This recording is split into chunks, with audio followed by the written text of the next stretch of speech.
오늘의 사연 시작합니다. 살아가다 보면 좋은 만남도 있고 좋은 헤어짐도 있습니다. 저는 그녀를 만난 것은 정말 뜻밖의 일이었습니다.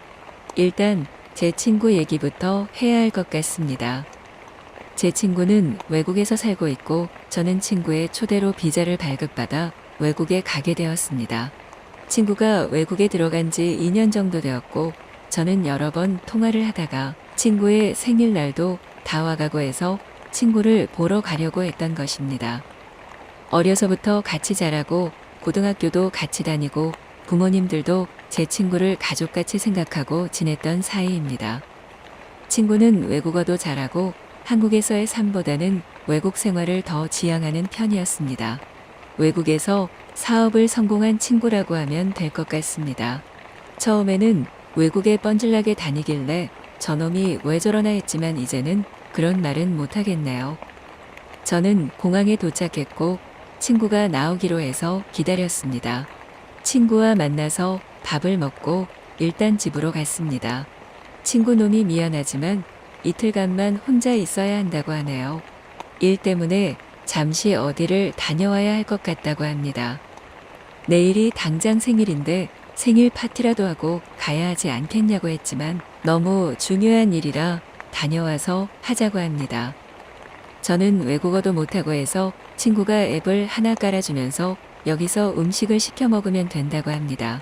그렇게 친구는 여행 가방에 짐을 조금 챙겨서 가버렸나요? 저는 밖에 나가봐야 말도 안 통할 것 같고 해서 그냥 집에서 있었습니다. 하루는 그냥 어떻게 지냈지만 다음날이 되니까 정말 답답하더라고요. 저녁 6시쯤이었을 겁니다. 밖에서 벨이 울렸고 저는 누군가 하고 문을 열어보았습니다. 택배 기사 같은데 뭐라고 하는지 모르겠더라고요. 옆에는 냉장고만한 큰 박스가 하나 놓여 있습니다. 누가 선물을 보내온 것 같았습니다. 저는 대충 말도 안 되는 단어들로 오케이 하면서 물건을 건네받고 사인을 해주었습니다. 저는 박스가 너무 커서 어떻게 해야 하나 하고 걱정을 했습니다. 들어보려고 하니 꿈쩍도 하지 않더라고요. 그렇다고 친구도 없는데 열어볼 수도 없고 해서 밀어서 들어가 보려고 했습니다. 아무리 해보려고 해도 뭐가 들었는지 움직이지를 않네요. 저는 친구에게 전화를 해보았지만 친구는 전화를 받지를 않습니다. 일단 열어봐야겠다고 생각하고 박스를 오픈했습니다. 정말 기절할 뻔했어요. 세상에 사람이 들어있지 않겠습니까? 여자분인데 토끼 옷을 입고 서프라이즈 하면서 나타났고 저는 뒤로 벌러덩 넘어지고 말았습니다. 여자분은 뭐가 웃긴지 깔깔거리면서 웃더라고요. 그녀가 박스에서 꺼내달라고 하는 듯 보였습니다. 저는 화는 났지만 일단 그녀를 안아서 꺼내어 주었습니다. 외국분인데 굉장히 이쁘더라고요. 몸매도 환상적이었고 정말 한국에서 볼 수 없는 그런 미녀였습니다. 그녀는 걸어서 친구의 집으로 들어갑니다. 저는 하면서 어떻게 해야 할지 걱정이 들더라고요. 일단 친구 놈에게 전화를 했지만 먹통인지 전화가 되지를 않습니다. 그녀는 소파에 앉더니 뭐라고 하는데 저는 무슨 말인지 거의 알아들을 수가 없었습니다. 그녀는 이상하다는 듯이 고개를 갸웃거리면서 샤워하네요. 저보고 샤워를 하라는 말 같은데 저는 제가 왜 샤워를 해야 하는지 몰랐습니다.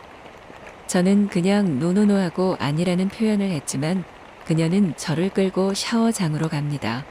샤워를 하면서 이게 무슨 일인지 가만히 생각해 보았습니다. 친구놈이 제가 심심해할까 봐서 여자분을 보낸 것인가? 아니면 이게 무슨 일인가 싶었습니다. 일단 샤워를 끝내고 나오니 그녀가 큰 타월을 준비해 두었다가 저에게 건네주네요. 그러고 나서 그녀는 저를 침대로 데려갑니다. 저보고 누우라고 하면서 손가락으로 가리키는 것 같았습니다. 노노노를 하루 종일 한 것 같은데 말이 안 통하는 것 같았습니다. 정말 미치고 환장할 노릇입니다. 뭔가 아는 사람도 아니고 지금 이 상황이 정말 황당하고 어이가 없었습니다. 그녀의 아름다운 얼굴이 제 얼굴 앞에 바로 있네요. 그녀의 뜨거운 키스에 모든 게 녹는 듯 했습니다. 그렇게 아무것도 모르고 저는 그녀와 사랑을 해버렸습니다. 사랑이 끝나고 그녀가 제 옆에 누워 있었고 저는 틈나는 대로 친구에게 계속 전화를 했습니다.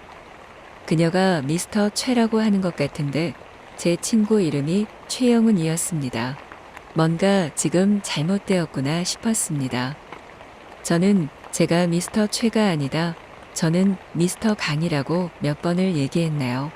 그제서야 그녀가 이상했는지 전화를 어디다 하더라고요.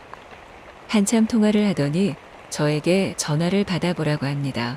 그분은 남자분이었고 한국말을 하시더라고요. 저는 미스터 최 친구라고 설명을 했고 그 사람은 큰일 났다는 식으로 그녀를 바꿔 달라고 합니다. 그녀가 뭔가 마음에 안 들었는지 화가 난 것 같았습니다. 정말 무슨 말인지 몰라서 저는 No understand 미스터 강이라고 계속 얘기를 했습니다. 남자분이 다시 전화를 바꿔 달라고 하셨나 봅니다. 그분의 말은 이렇습니다. 본인은 외국에서 제 친구와 친구 사이이고 생일날이라 친구들끼리 선물로 그녀를 보낸 것이라고 합니다. 깜짝 이벤트 같은 것이라고 하시네요. 저보고 어떻게 된 일이냐고 물어보시길래 저는 자초지종을 설명하였습니다. 남자분은 일부러 그런 것도 아니고 어쩔 수 없다면서 그녀는 내일 아침에 보내면 된다고 하시나요? 그녀와 통화를 하고 전화를 끊더라고요. 여자분은 어깨를 들썩이며 다시 웃습니다. 어찌되었던 본인은 시간만 같이 있어주면 된다는 것 같았습니다. 근데 참 이상하게 저는 그녀가 너무 마음에 들더라고요. 이렇게 안 만났다면 정말 좋아하고 싶은 그런 여자분이었습니다. 외국 여자를 만난다면 이런 분과의 만남은 항상 꿈꿔왔던 것 같습니다. 사랑도 너무 좋았고 피부나 얼굴도 정말 제가 꿈꾸던 그런 분이었으니까요. 저는 그날 밤 그녀와 그렇게 몇 번의 사랑을 했습니다. 그녀가 싫어하지 않을까 싶어서 저는 항상 물어보고 했는데 그녀도 제가 싫지 않은 모양입니다. 매번 다 받아주시더라고요. 아침에 그녀가 가면서 굿나잇 키스까지 해주고 가시더라고요. 제 친구가 다음날 왔고 저는 설명을 해주었습니다. 제 친구는 괜찮다고 하며 선물을 보낸 친구와 통화를 하더라고요. 저는 제 친구에게 그녀가 너무 마음에 든다며 다시 만날 수 있게 해달라고 했습니다. 친구 놈이 그러지 말라고 하네요. 이런 데서 정들어봐야 너만 손해라고 하면서 마음을 접으라고 합니다. 얼마 있으면 떠나야 하는데 그냥 즐기다 가라고 하네요. 저는 친구와 놀러도 다니고 해보았지만 그녀만큼 괜찮은 여자는 만나지를 못했습니다. 잠깐이었지만 정말 너무 좋았고 그녀가 그립습니다. 궁합이 너무 좋았던 것도 있지만 다시는 그런 여자는 만날 수 없을 것 같았습니다. 한국에 돌아와서도 그녀가 계속 생각나고 잊혀지지가 않네요. 얘기는 여기까지고 그녀가 너무 보고 싶네요.